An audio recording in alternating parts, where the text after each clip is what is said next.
We live in a world with two incredibly powerful but totally different ideas about what it means to be healthy.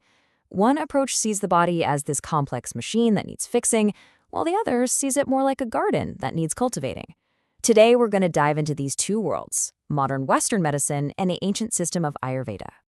So, just imagine this for a second. You get sick. You go to two different doctors, and you walk out with two completely different treatment plans. I mean, worlds apart.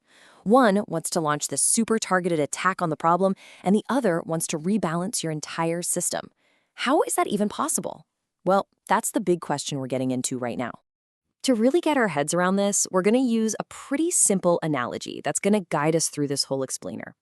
I want you to think of Western medicine as a brilliant, highly skilled mechanic, and Ayurveda as a wise, patient gardener. The mechanic? They're an absolute pro at diagnostics. They pop the hood, find the one broken part, a faulty wire, a worn-out gear, and they fix it or replace it with unbelievable precision. The gardener, on the other hand, is looking at the whole ecosystem. They don't just yank out a single weed, they're checking the soil, the water, the sunlight, the nutrients, everything they need to do to make the entire garden thrive, making it a place where weeds just can't grow in the first place. Now, this mechanic's approach, it actually has a name. It's called reductionism, and it's a really powerful way of thinking.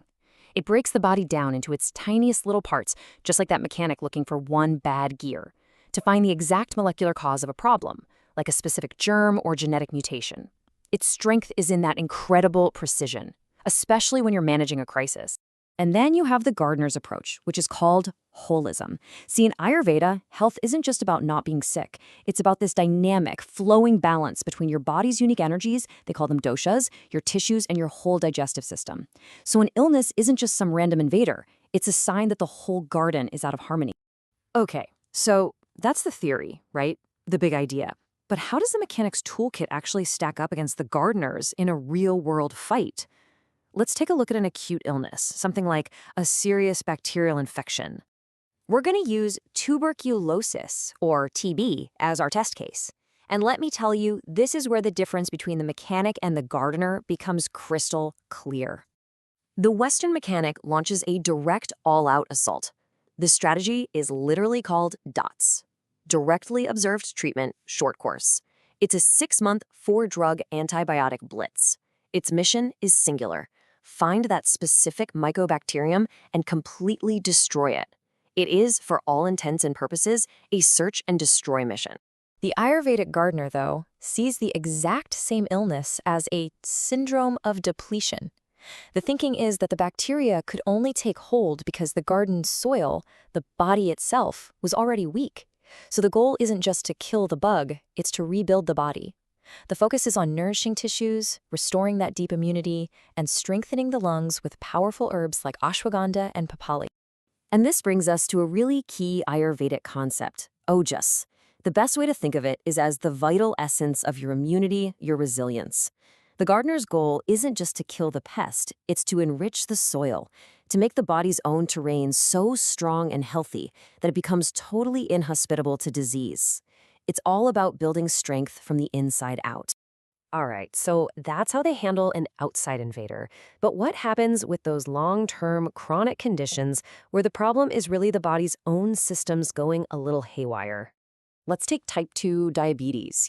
This isn't a 6-month battle. For many people, it's a lifelong condition. And this is where the philosophies of the mechanic and the gardener really start to diverge. This comparison just lays it all out. For the Western mechanic, the goal is pretty straightforward. Manage the blood glucose numbers.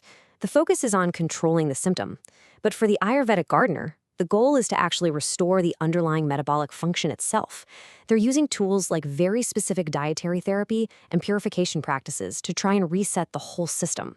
The focus is on fixing the root imbalance, even using specific herbs that some studies suggest might help support the body's own insulin-producing cells.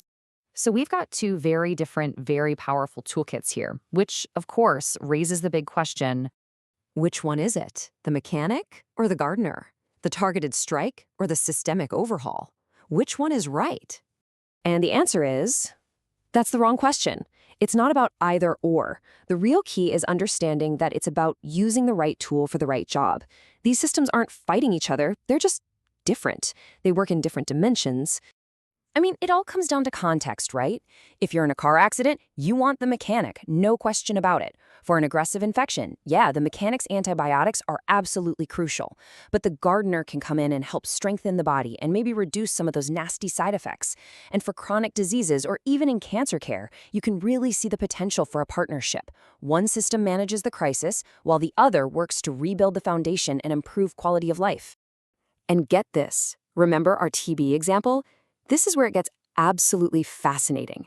Studies suggest that the Ayurvedic herb hepali can actually increase the bioavailability of the Western antibiotic rifampicin. What that means is it helps the drug work better. This could potentially allow for lower doses, which would reduce its toxic effect on the liver. The gardener is literally helping the mechanic's tool work more safely and more effectively. It's incredible. So the future of healthcare really isn't a battle between these two worlds. It's a partnership.